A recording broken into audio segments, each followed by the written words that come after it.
respondido. A crítica de ontem ao pedido de informação está retirada no sentido, eu não analisei ainda, mas considerando que vieram as respostas, é assim que a gente constrói uma relação republicana. E eu já disse, esse da Codeca, vereador Caleb, se vocês quiserem já, tem várias questões que são técnicas no pedido da informação da Codeca, bem complexas, ele já está protocolado, deve entrar na pauta logo mais. Quiserem colocar as respostas antes, está tudo certo. A gente retira o pedido de informação.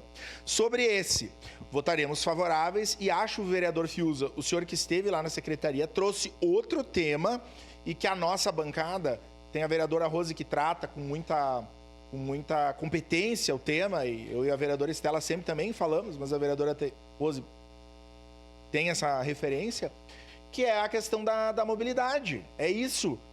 Mas não tem um plano de mobilidade? Pronto. O que foi feito com o plano de mobilidade? Circular no centro da cidade, em que nós temos escolas, hospitais, serviços de saúde, é praticamente impossível no horário comercial. E numa cidade que não foi planejada, as pessoas têm referência no centro da cidade para fazer várias coisas. Documentação, enfim. Nada avançou.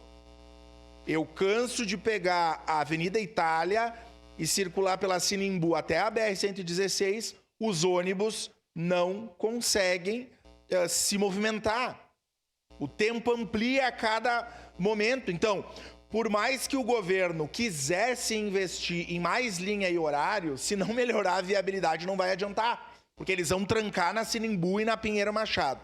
Então, são uma série de medidas conjugadas que precisam acontecer. Algumas delas são de orçamento, outras não são de orçamento, mas são de vontade política, algumas, bem entre nós, que não são muito populares para quem mora na região central ou para quem sai com seu carro no ar-condicionado.